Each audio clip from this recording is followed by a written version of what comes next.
the New Zealand Tech Podcast, brought to you by Gorilla Technology, proactive and strategic IT. Greetings and welcome along to the New Zealand Tech Podcast. I'm your host, Paul Spain.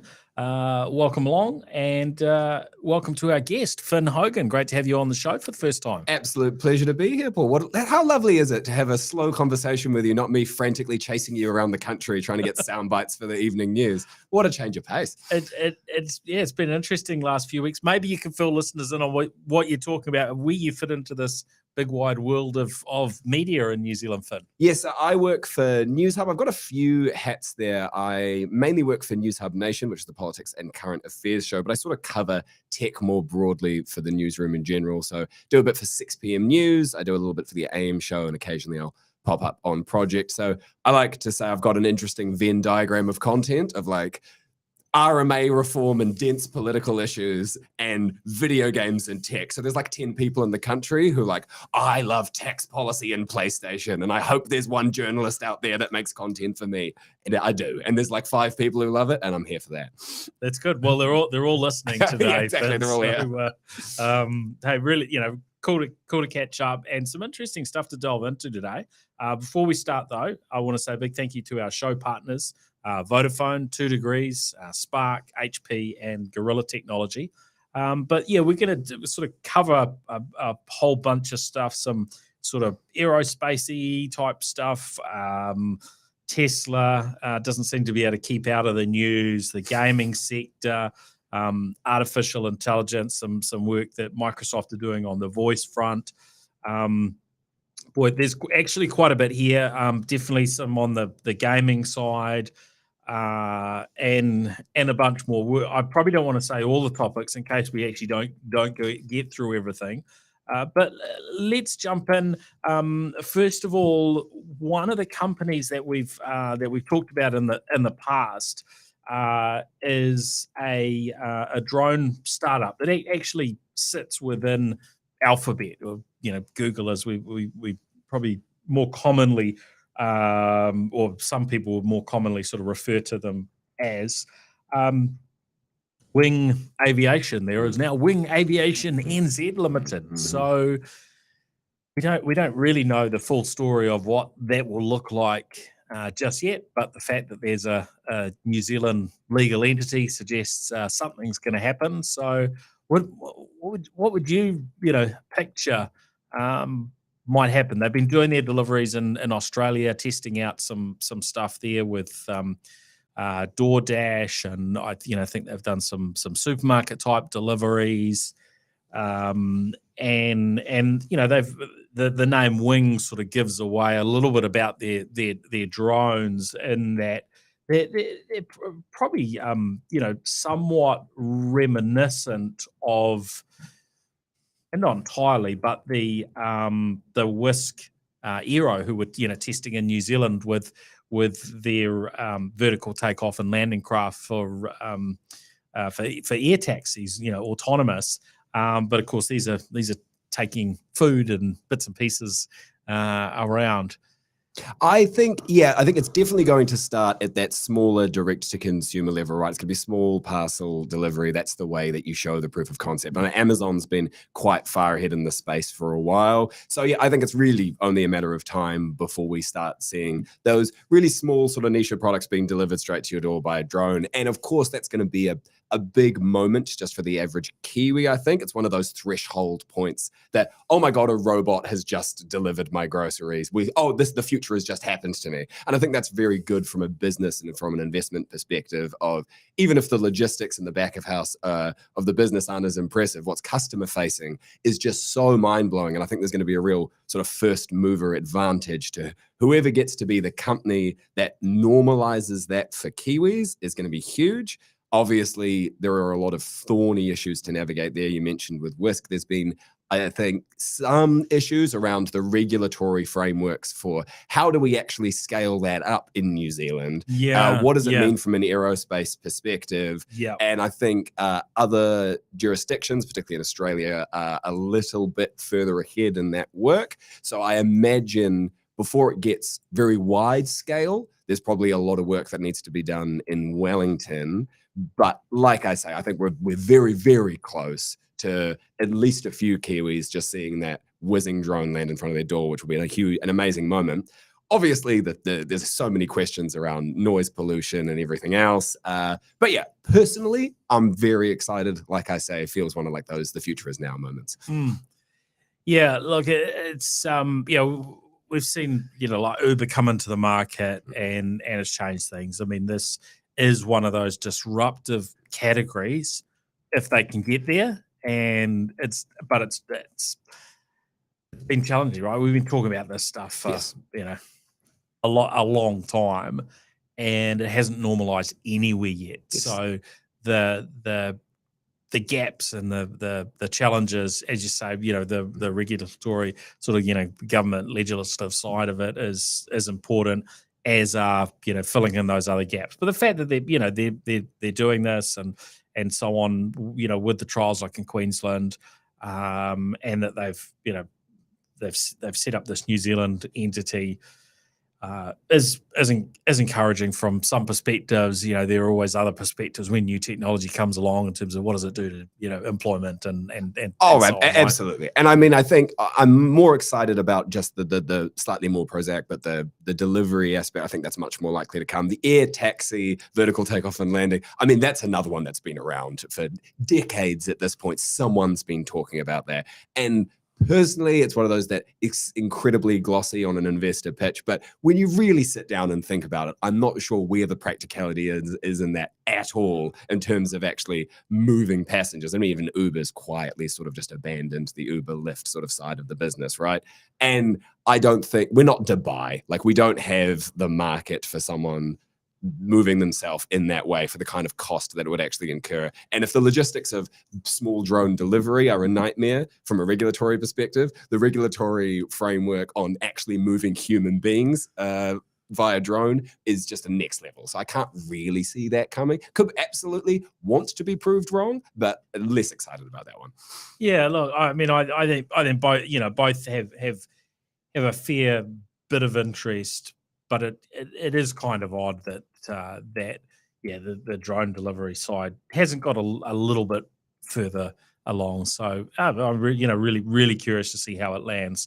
But it's one of those things. If we're 10 years out, and we could easily have sort of crossed that threshold where it's just super common in certain scenarios. But you can imagine if it went nuts, like some things in terms of adoption, then you get all sorts of other issues, right? Drones crashing into drones and things sort of falling out of the air. Like, it's fine when you're doing one or two sort of sample scenarios. But yeah, if you've got craft that are crashing in the air, and let's not forget that helicopters, as we saw in Australia very recently, hit each other to this day. Where we were at our previous studio, looked out on where there had been an aeroplane and a helicopter crash in Auckland, some years ago. So having all these things just work perfectly, autonomously. There's definitely some work, although those certainly aren't insurmountable challenges. Oh, and from us, I mean, and this is probably a whole other kettle of fish that we probably don't want to open, but the security concerns around widespread adoption of cheap drones and the airspace concerns, and we saw when Gatwick Airport got shut down by a drone, and the potential for mischief and worse than mischief to be done with drones as they become more advanced, more accessible.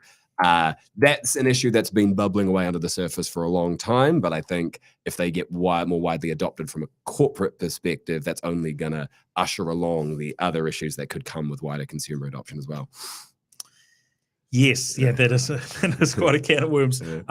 Tesla dropped their prices. New Zealand, Australia, China, sort of a bit over a week ago. Now they've dropped prices in the US on like quite a big scale. 20% in some cases. So now you've got, when you discount that much or adjust pricing that much, and Uber have been quite dynamic, shall we say, when it comes to their vehicle pricing, like nobody else. And because they own the entire chain. So it's, you compare it to, say, Toyota, who have gone through some processes to sort of standardize pricing and purchasing in markets like New Zealand, and how that works. But other automakers, where it very much comes down to what a dealer wants to do. You don't, with Tesla, you don't have dealers sort of sitting on stock, but you have to, that you're going to please or displease because they own the whole lot. But when you do a huge price change like what they've done, you ruffle some feathers, and that seems to have happened in China last week, and then more recently in the US, with people that have just bought vehicles and found, my vehicle's now worth $10 or $20,000 less than what they paid for it. You can expect a few people shaking their fists a little bit, right? Absolutely. I mean, it's almost like Tesla's trying to distract from some other things that potentially are going on higher up in the business. Look, it's never a great sign, and I think with Tesla particularly, they've got such a aura of the luxury electric vehicle. So there's an extra consideration when you knock off a chunk of the price that way. You devalue the luxury element of the brand in some respect. Of course, you shunt it down the price chain, you open it up to a wider group of consumers. So I think in the broadest sort of macro sense, it's a good thing that more people can get into Teslas, whether it's from an environmental perspective particularly.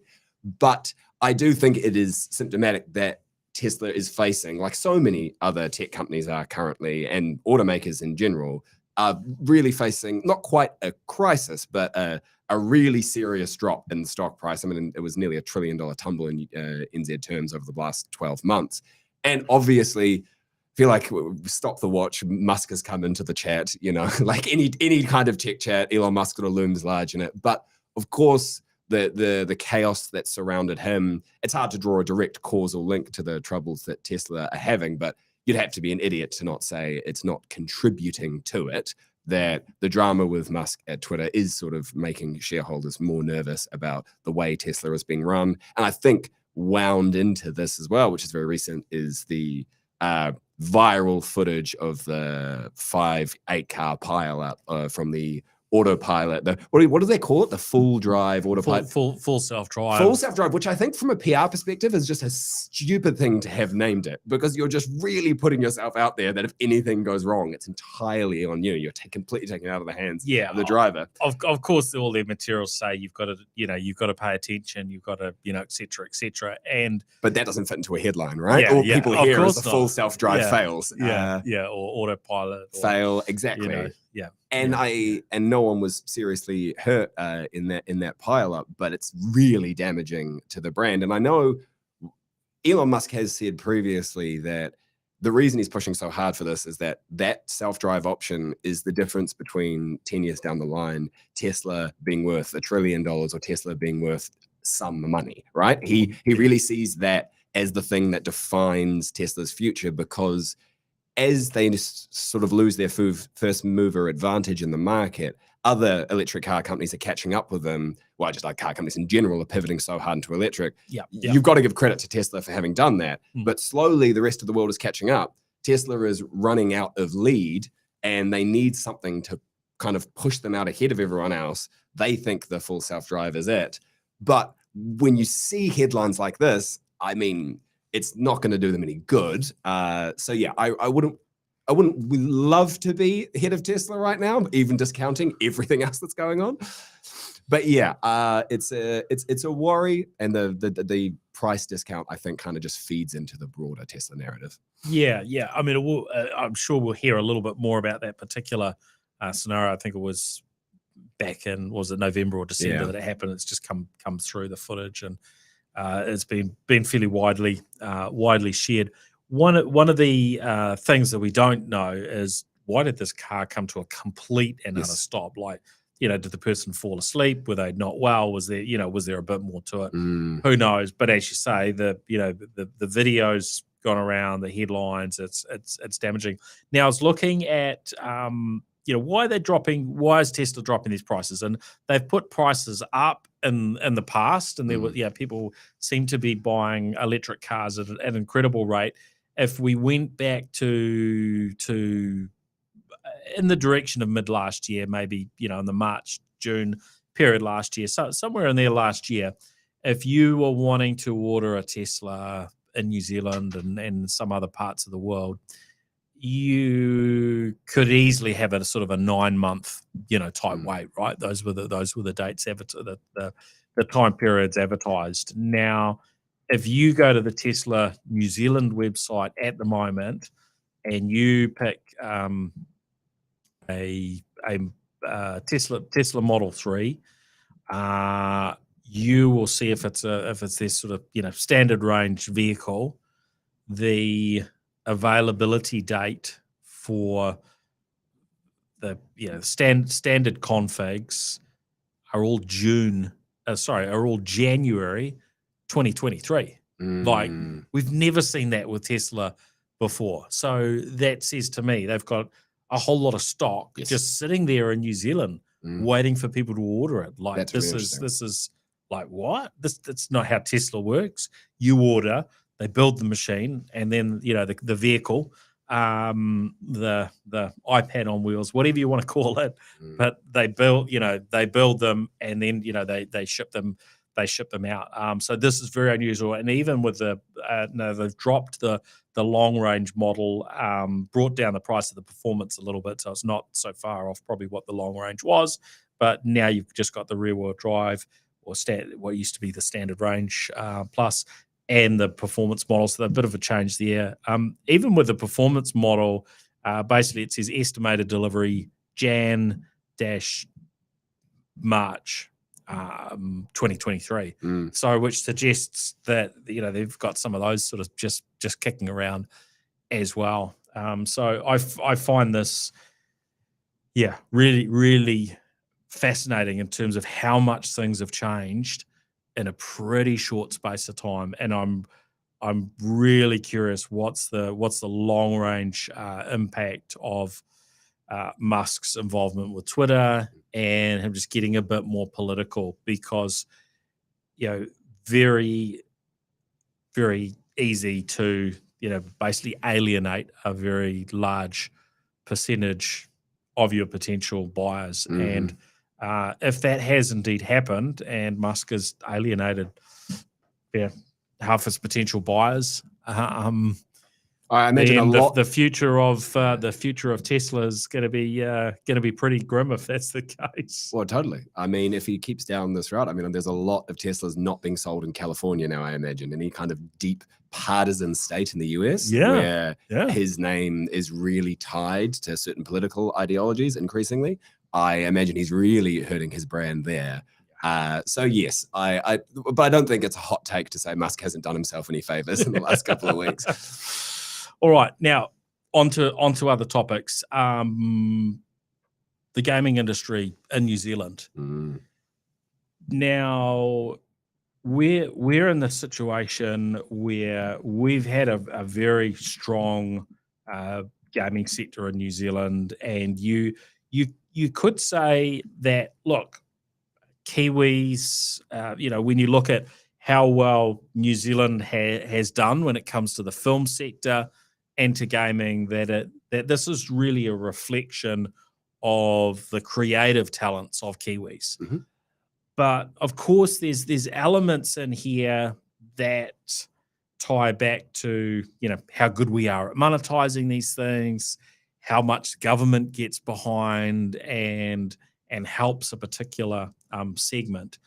And recent information out, the last I think it was probably end of last year, was highlighting how our gaming industry actually earns more. I think it's a third more than the gaming sector in Australia. So we're producing some really good creative content in the form of video games, and we've been in this leading position. But the tide is starting to turn, isn't it? We've now got challenges because Australia, you have a scenario where the government are offering huge incentives, along the lines of what we've seen in New Zealand to Hollywood, where we've said, hey, come to New Zealand and produce your TV series here, your movies here, we're going to give you big rebates for doing that. And that seemed to have worked out pretty well for New Zealand, I've got to say. But there are, Up until depending recently, on I'd say, depending yeah. on where you sit on the political, spectrum in terms of your viewing of that.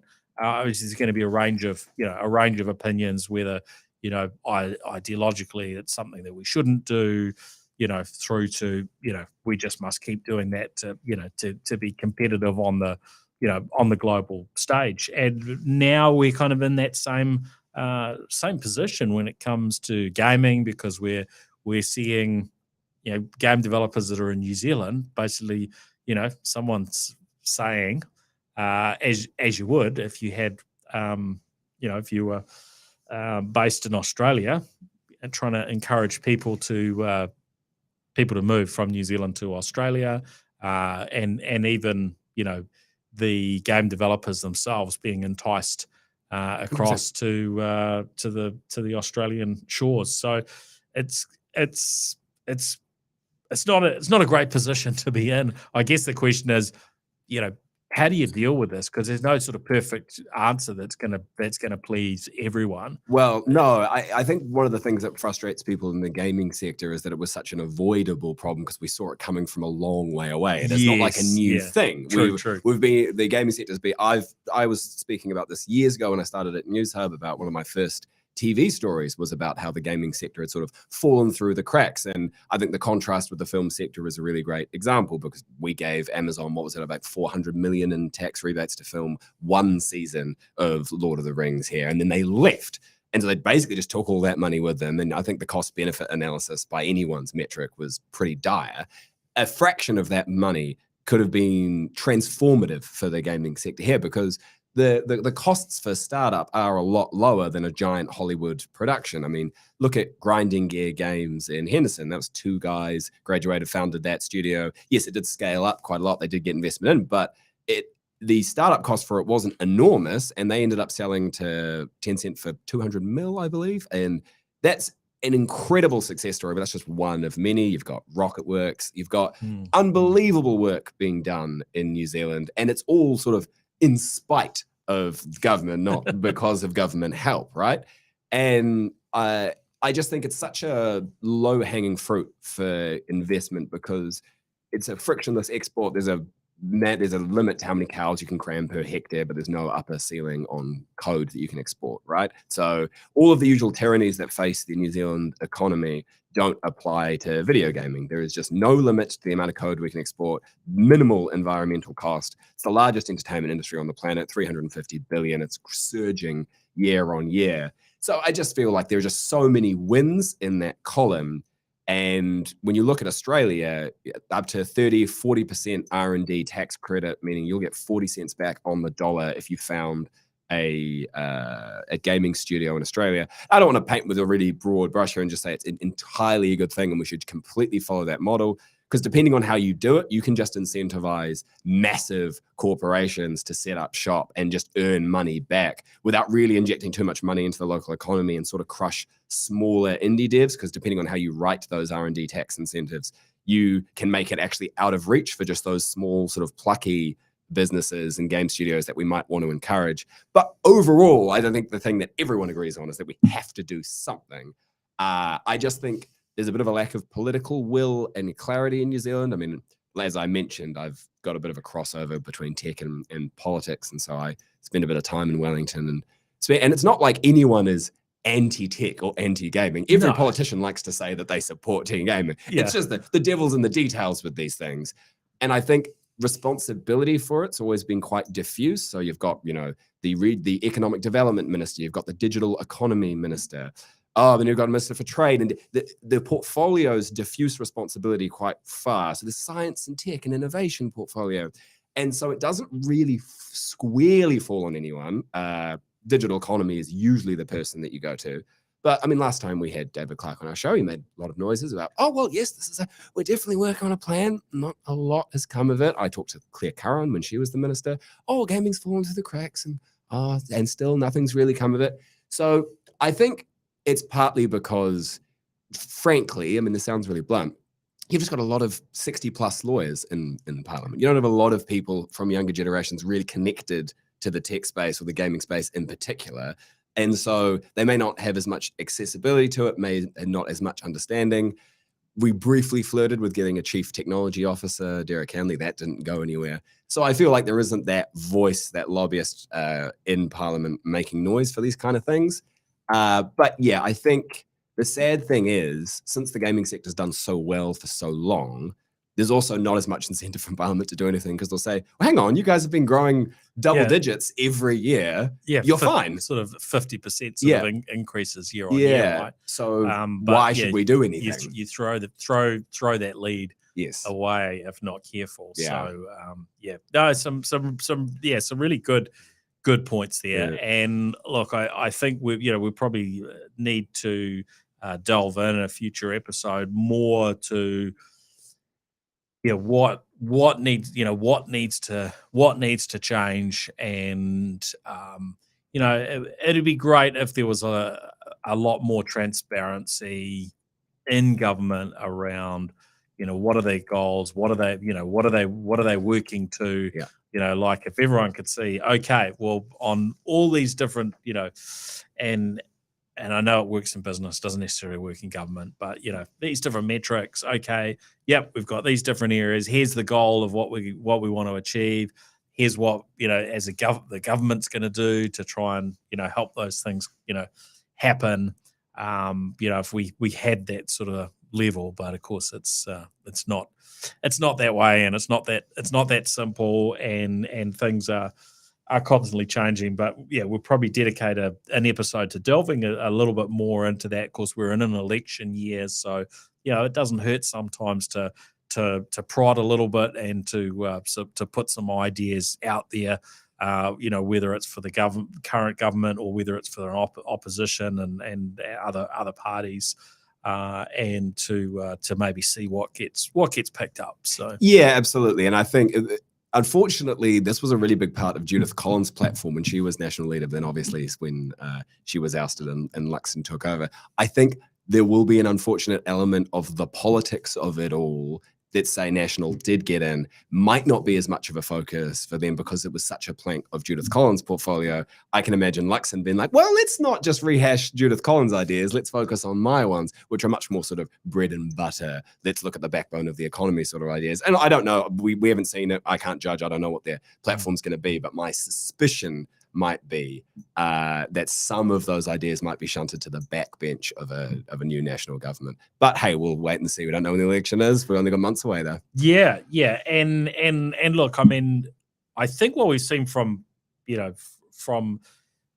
as we usually do, as the politicians sort of talk a good game, but how does it actually play out if we're keeping with gaming terms? Yeah, exactly. Where's the actual score on the board? And it does vary. So yeah, definitely something we'll have to come back to. Now, another technology that's has been pretty interesting lately, I guess, the broad category, artificial intelligence, and we've been talking about Chat GPT and being able to ask questions of OpenAI's tools and really throw all sorts of things at that. There's been DALL-E in terms of generative AI when it comes to creating images, and now Microsoft have unveiled VALL-E. Now I didn't actually prep Joe Allen on this, so I've probably we probably can't necessarily sort of play a sample of it unless I put the mic. Anyone look it up. Just look up VALL-E. Close to my laptop. You can get a sample of it if you just go. You'll have it in 2 seconds if you look it up. VALL-E. And I find this quite fascinating. So what they've created is a scenario where you can take a very small voice print from an individual, like 3 seconds. Like, this is a tiny amount, and then you fire at what you want the AI to say, and it sounds like really realistic. Yeah, you were going through some samples before, and since I couldn't see your screen, I couldn't. A couple I could tell, but 80-90% of the time I couldn't tell which one you were playing. And yeah, it's similar to a lot of the other sort of synthetic media technologies coming online. It was only a matter of time before we reached voice. We'd had text, we'd had images. This just was sort of the natural progression. What fascinates me with that is yes, how short the prompt you need to give it is. And there's a musical version as well where you feed it 3 seconds of music and it'll finish the song for you.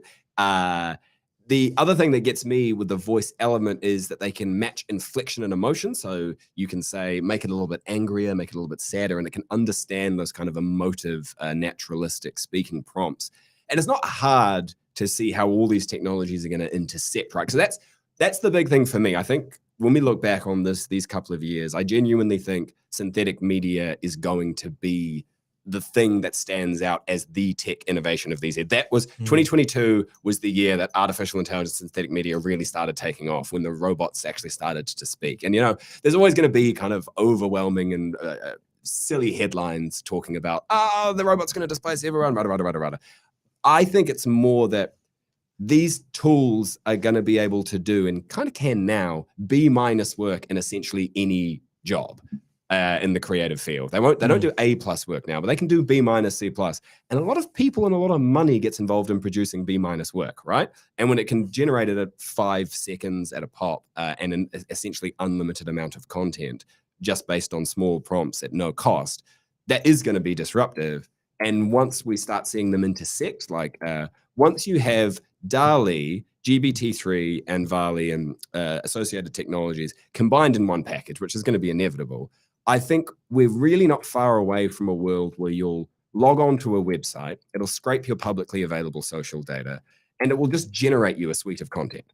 Like it'll be, here, I know based on everything that you've clicked on in your lifetime online, here's all the things you're interested in, here's 10 articles. They might not all be great, but they'll be interesting, they'll be serviceable. And as time goes, and all of these systems are so good at being trained to someone's specific interests, they're going to get better and better and better. And I think over the next 5 years, we're going to move from a world of kind of hyper-curated content, algorithmic feeds, curating content based on business interests of social media platforms and tech giants, to hyper-bespoke media, right? You're going to have content that was made literally just for you. It wasn't found and curated for you. Here's 10 articles that were written just for you, populated with art that it thinks that you like, and then we'll garnish it with some moving footage and maybe a song. Write you a song based on all of your interests. Music's actually one of the easiest things for AI to tackle. We think of it such a intrinsically human pursuit, but it's on a tonal scale. There's a lot of math to it. It's actually relatively easy for AI to generate a song. Once that matches to your biometric data, imagine just your watch going and then your personal assistant powered by ChatGPT-3 speaking to you, being like, hey, Paul, you seem a bit down today. I wrote you a song. And it's psychologically, chemically, just perfectly suited to you. Here, I wrote you a poem. I wrote you some articles that I think you'll like. Hyper bespoke media just aimed directly at you. I think that's going to be amazing, but somewhat terrifying. Yeah, look, I think there's definitely always two sides to these things, aren't there? And we've already had Google Assistant being able to do the make a booking for you, right? We're like, hey, Google's, make a booking for me at XYZ restaurant, and it can pick up the phone and make the call and do the booking and so on, and be smart enough to do that. Yeah, there are just an insane number of sort of possibilities for how this stuff gets used in the years ahead, and how we get our head around it, and what legislation is needed. And it's so much faster than our ability. I mean, as always, right? It's the old story with tech, that tech always outpaces regulation. But I think this is exponential curve now, right? If the next 5 years are going to be a lot faster developing than the previous 5, and I mean that's been true for the last sort of 15. But it does seem AI particularly is on this explosive growth curve. I know there's a quote that always stuck in my head. The sociobiologist E.O. Wilson, he had this lovely line where he was like, "The problem with everything is that we have Paleolithic brains, medieval institutions, and godlike technology." And I was like, that's so true. And for me, particularly working in journalism, I'm always like, almost everything comes back to that. Like, we've got lizard brains that aren't really good at dealing with complicated problems, really creaky old institutions that move really slowly to regulate anything, and just this unbelievably powerful tech that we keep improving on an exponential growth curve. Yeah. Our brains aren't getting any better. Our institutions aren't getting any faster. No. But the tech keeps getting faster. Yeah, yeah. And then that feeds back into this kind of terrifying loop. Yeah, yeah, and when I'm talking from a futurist perspective, that kind of always that aspect of look, my brain hasn't got any better over the last 30 years, but tech has, and this is why we need to be leveraging and using technology to do good stuff for us. Of course, there's usually multiple perspectives, and these things don't always end up. Everything's not always on the positive side. So we've got to look for how we get those positive outcomes. Now, moving on, because this is another sort of rabbit hole area. We talked about Tesla, their share prices drop. We're sort of seeing this, right across a large number of companies where during COVID, we saw some pretty big rises in stock values and stock prices, and it's kind of it's come back in some cases a lot, in some cases a little, but quite broadly we kind of look around and big brands, whether it's the AWSs or Microsofts and so on, have gone up to some pretty big figures, and then have really come back a bit. It does vary quite a bit. What are your sort of thoughts and observations on this? Because you raised this earlier as it's quite a fascinating, fascinating area, and like. I guess we need to lean into sort of NZ Everyday Investor, our financial or investment show, to kind of delve into some broader patterns and what the future holds. But what have you picked up from this? Where are you in your thought processes on it? I mean, there's so much there. Obviously, there's the macro story that the global economy isn't doing great, obviously. So there's a certain amount that you can strip away just off that. If we're heading into a global recession, no one's going to do great. But obviously, when you dig into the numbers, when you're looking at 60% drops for some tech, Meta is down 60%, for example. I think Tesla was around the same for a while. I think the companies that have done the worst were the worst now, or the ones that were doing the best in the peak of the COVID pandemic, the stay-at-home economy sort of companies. The Netflixes, for example, saw this titanic surge during COVID. So there is the hangover effect of they were artificially inflated to heights that they realistically never should have been at. But the thing that underpins it is the raise in interest rates as well. As inflation started going wild because of stimulus money and various other factors, interest rates started rising for the first time in a long time. And a lot of these companies have never been particularly profitable. I mean, Twitter and Netflix are the great examples, right? Because in a low interest rate environment, you get to sell dreams. As long as you add subscribers, you monetize later. And that's what they've been doing for a long time. And Silicon Valley is an expert in this. Sell dreams, sell dreams, sell dreams. Look how many users we've got. Look how many users you've got. Yeah, but where's the money?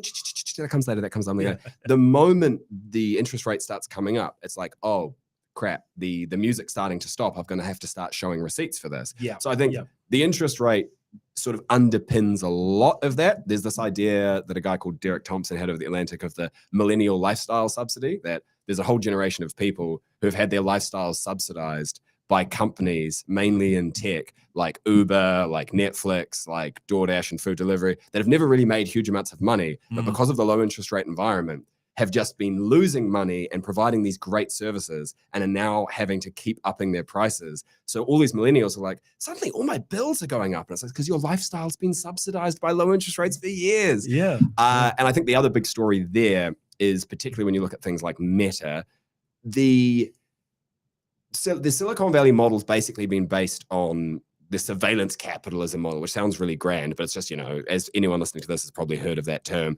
harvesting data more and more invasively to target ads more and more effectively.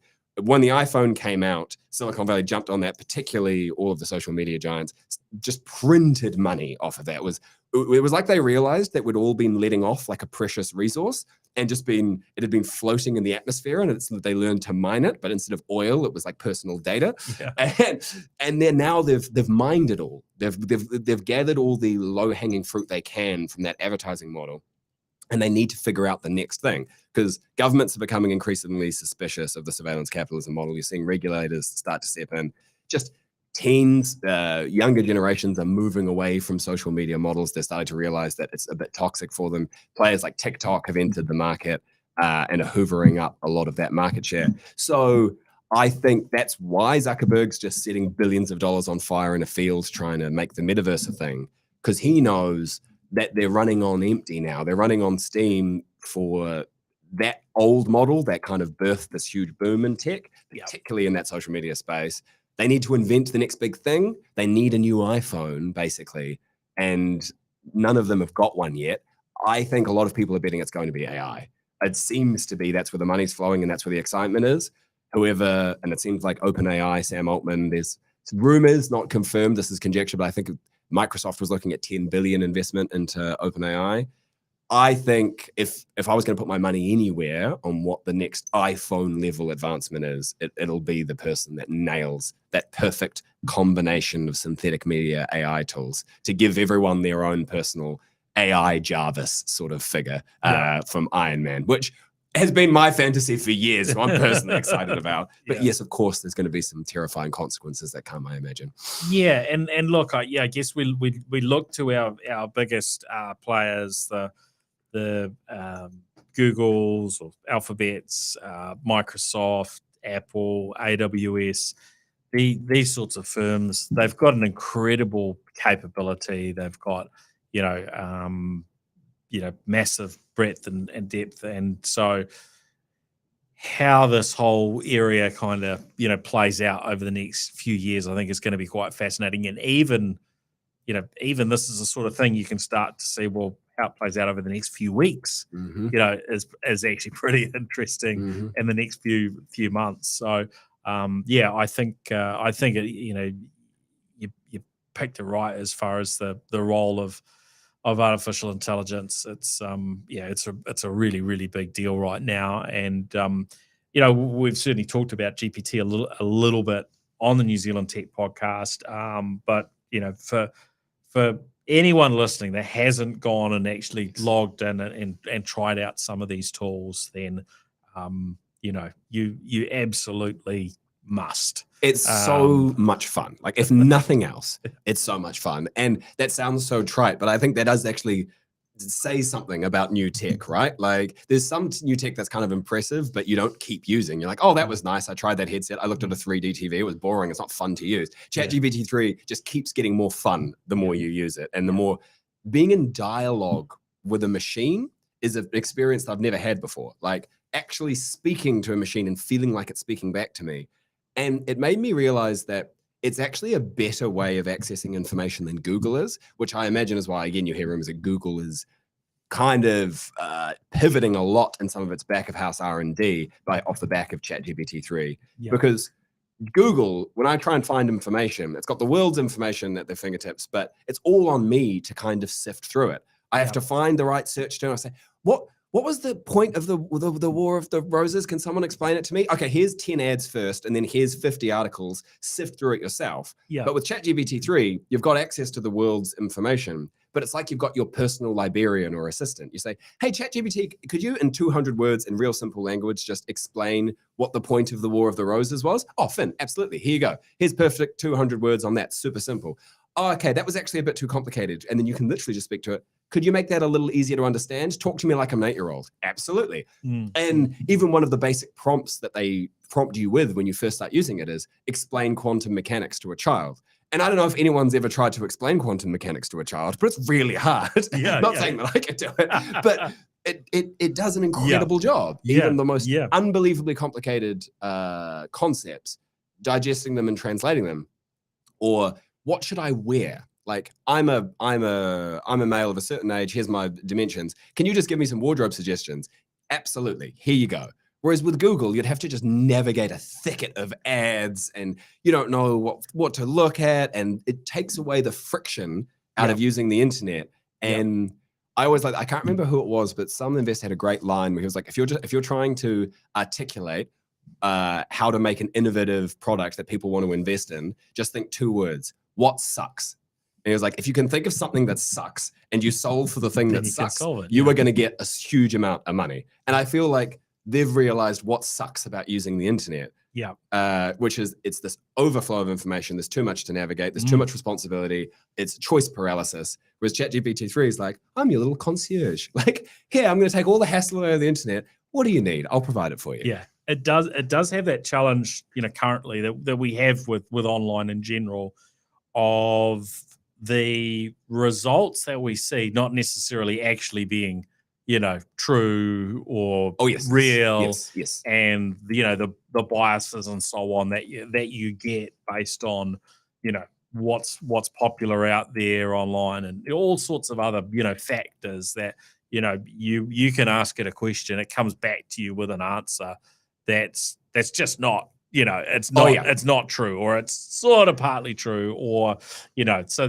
but these are all things that we will see evolve as things move forward. So I'm really fascinated to to see how some of those things get solved, to see how does the education sort of system deal with it? How do we deal with, like, overnight we could easily just have a complete breakdown of how Google works, for instance, because Google is all around content and so on, right? So it's indexing and giving you based on the content that it finds. Well, if tomorrow, your employer, Warner Brother Discovery, decided somewhere in the world, like, hey, we want to dominate Google search for, I don't know, 100 areas, and because they're a big global player who rank highly naturally in Google because of their scale and so on, so their sites have a lot. It's like, okay, well, let's use AI to work out what are those top areas to dominate. We'll do that today, and we'll have a review and we'll look over it. And then tomorrow, what we'll do is we'll get these tools to actually generate a whole lot of content on those things. Yes. That's online, tomorrow, and let's use the AI to work out how we need to add some SEO elements to really make sure. Yes, exactly. And a week later, you're starting, to rise up the rankings and so on. You obviously, the news organization, you land in news searches. This is the sort of thing that could change very quickly. And of course, when we add in these tools that can generate voice, all right, well, let's create 1,000 podcasts, 1,000 new podcasts. Let's do it. And we're going to use Finn's voice, and we're going to use, we'll have Mike McRoberts, and et cetera, hosting these bits of content in a virtual sense. I mean, these sort of things could happen very, very quickly, right?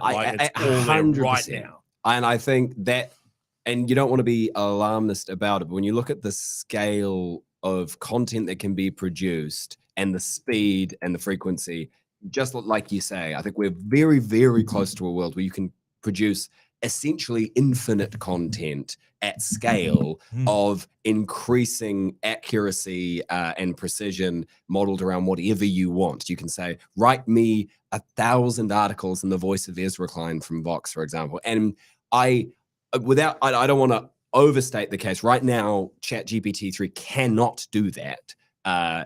Once you get quite familiar with it, you do sort of start seeing the cracks, and you see what it can't do well. But ChatGPT-4 is coming online in 6 months. I mean, it's about 10x in every dimension, sort of larger as a model.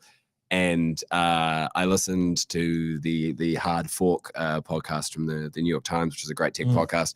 And they said not many of us have had access to it, but everyone who has said the same thing. It's like looking at the face of God, which is obviously a hyperbolic statement to make.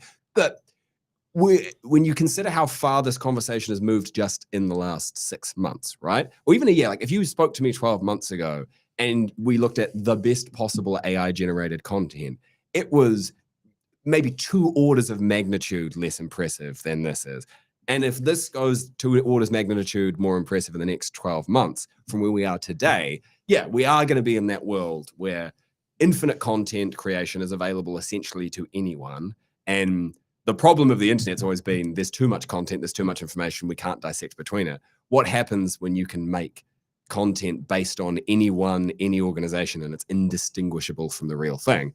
The worry is the issue we've had with the internet's just going to be dialed up to 11. And attack always outpaces defense in this area. So we don't have the tools to determine what is AI generated. To my knowledge, they are working on it now, but particularly on the image front, I know we don't want to go down a deep fake rabbit hole, but once you get pixel perfect video content that's synthetically generated, I don't know of, and the people I've spoken to don't really know of a way that you could tell if it was artificially generated or not, because you're dealing with the same fundamental information of the video.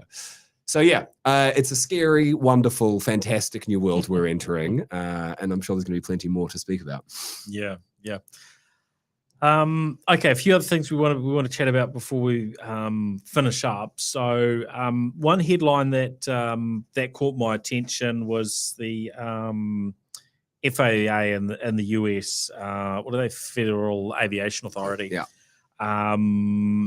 Basically grounding like an insane number of flights because their tech went down basically, and so you know I remember maybe this was as it was happening, looking at a map of the US, sort of comparing how many flights were in the air compared to what normally would be at I think it was that particular time of day in the morning, and we're going back to last week, and apparently a damaged database file caused this widespread outage, mega millions of dollars of impact. You can't measure the what the impact would have been on people's lives where they missed a flight or the flight didn't fly and it was their last chance to see a loved one before they pass away, and all these sorts of scenarios. And it just sort of brought me back a little bit to earth. We got so used to things all running really well, really consistently. Our lives rely on technology just being super robust and working. We'll turn up in a new city. We've got nothing but our phone, right?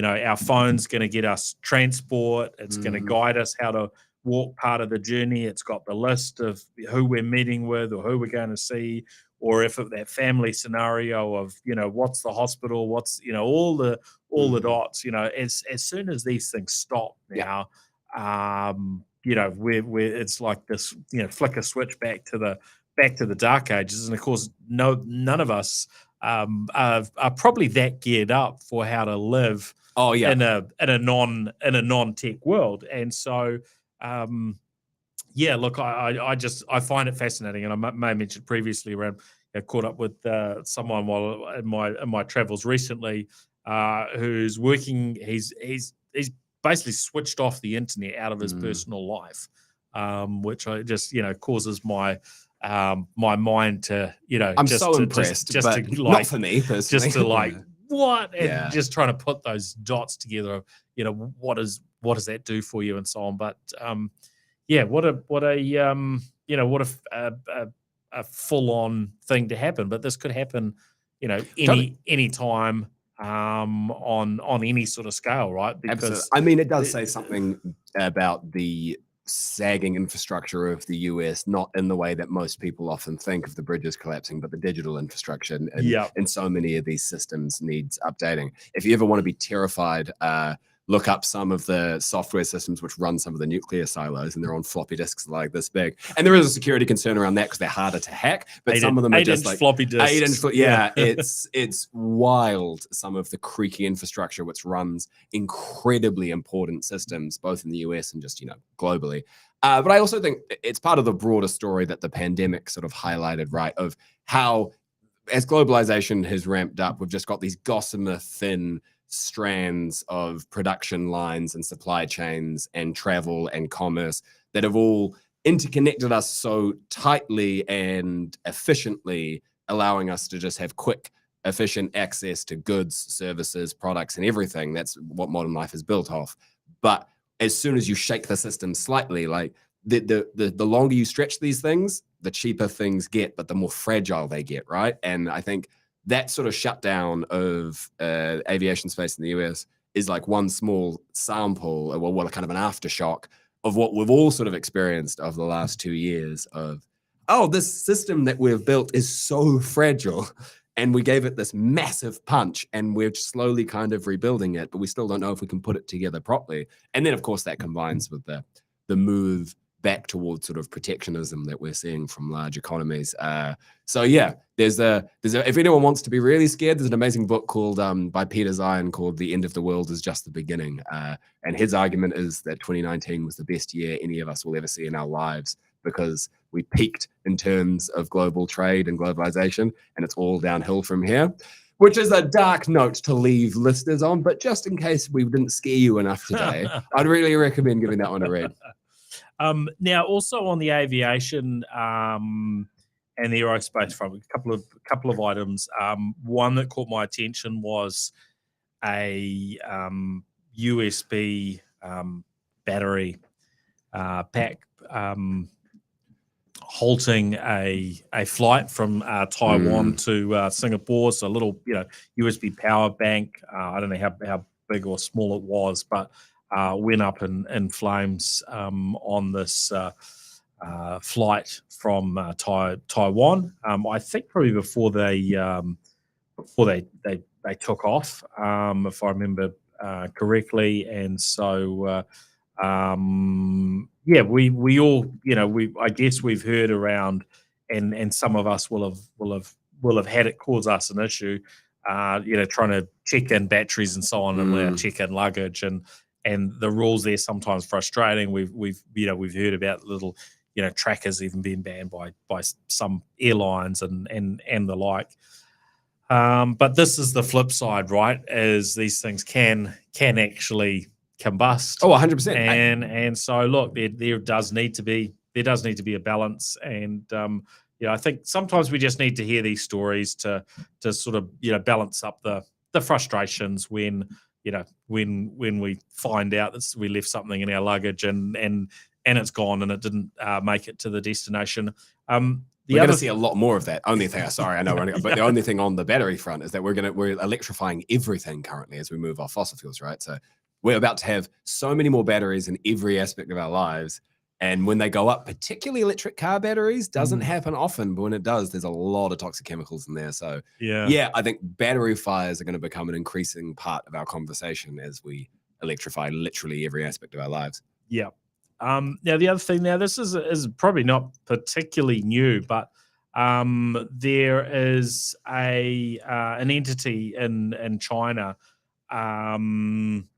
CAS Space, a spin-off of the Chinese Academy of Sciences, CAS, that is has been developing rockets for commercial satellite launches and so on. And I came across this story sort of highlighting and showing some of these rockets. And I was looking at them, I'm thinking, they look really familiar. Hold on, is this sort of basically, taken SpaceX's designs, a little bit of Blue Origin there, but it looked like, they've just stolen everything that's been, designed elsewhere. I mean, and, good artists kind of imitate great ones steal, right? And it's just, but there's some of that they were just so blatant that it was, just kind of blew my mind a little bit with how blatant that was. So just fascinating, but this is what we expect. As when somebody comes up with something good, everyone else is looking, and we've certainly got this incredible situation going on, shall we say, particularly between the US and China trying to outmaneuver each other. Yes. It certainly seems as though if there's got an IP invented somewhere that's going to be really important in the future, that there's at least one one country where a lot of money will be thrown at making sure that's emulated and competed with. It's absolutely fascinating sort of watching some of these things from a distance. Seems like the latest bits and pieces are suggesting that the moves that the US have made to kind of keep in front from a microchip perspective are going reasonably well, but who knows if China decides to invade Taiwan, that's it, right? How does that play out? Because that's where most US chips are produced. I think the TSMC, the Taiwan Semiconductor Manufacturing Company, produces like 90% of the world's hyper advanced semiconductors, right? And that's in everything. Like if anyone really wants to go down that rabbit hole, look up how much of your life depends on semiconductors, and it's literally everything. If you want to know why you couldn't get a PS5 for so long, it was semiconductors. If you want to know why you couldn't get those cars for such a long time, it was semiconductors. And I think there's about a 6-month slack in the global supply chain of those semiconductors. And if that one factory in Taiwan goes down, things come to a screeching halt in so many industries, including defense. So I think I think the semiconductor discussion is such a good example of how tech actually underpins so many news stories and global discussions we're having, even at that geopolitical level. Like, the US doesn't care about the territorial integrity of China. They care about the semiconductors. Like no matter what they posture with, that's what's underpinning everything. They don't want China to get that factory. I think you could make an argument that there's never been an industrial building that has more sway over global politics than that one does by square footage, the most geopolitically important building on earth. That's why they've put all that money into chips now. But it takes 10 years to build this kind of capacity. Yeah. And there are very few people that know how to make these things. And they're all in Taiwan. And that's why Taiwan has them, because they've made themselves indispensable. And that's why the US is giving them such firm backing increasingly over time, because everybody needs the semiconductors out of Taiwan. No one knows how to make them. And they've got at least 10 years before anyone else learns to. So, that's been part of the benefit that the US have had, as when they've put in rules saying, hey, Americans that are in China that are doing this, hey, you've got to stop that right now. You're going to lose your citizenship and so on. The pressure that they've put in is huge. So I'm really curious to see how it plays out. One of the charts I looked at was putting TSMC around sort of half of the market from one particular standpoint. Sort of it does depend on how you look at things, but certainly there's a lot going on in that space, but 100%. It moves very, very slowly, as you say, because it takes so long to sort of build a foundry and to set up manufacture of new chips takes time. And we've all seen the pain and discomfort of that during COVID when things were shut down and different chips and so on were stopped from a manufacturing standpoint, and the flow on that's had. Well, there's a lot we've covered. There's probably a lot more we could cover if we had another hour or two.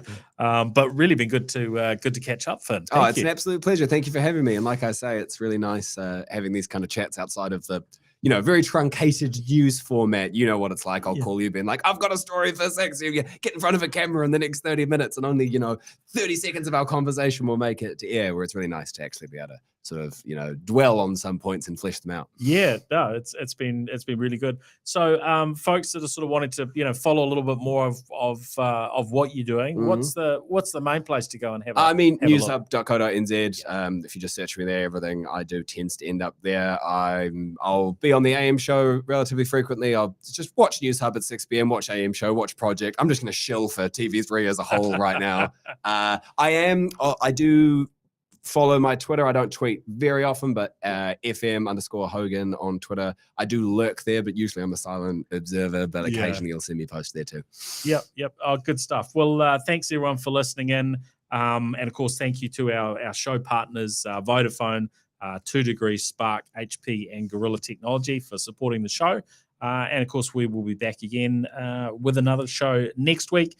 If you've been watching the live stream, then fire up a podcast player and subscribe to the show. Be that Spotify, Apple Podcasts, Google Podcasts. Find one of those if you're new to the audio side. Of course, most of our listeners are on the audio side. So if you're listening that way, but you want to catch the show earlier, then certainly follow me or connect with me on LinkedIn. But you can also find NZ Tech Podcast and myself across Twitter and Facebook. And also we have NZ Tech Podcast on YouTube. So those are the places for the video. All right. Thanks, everyone. Catch you next week. Thanks again, Finn. Cheers, mate. Cheers. The New Zealand Tech Podcast, brought to you by Gorilla Technology, proactive and strategic IT.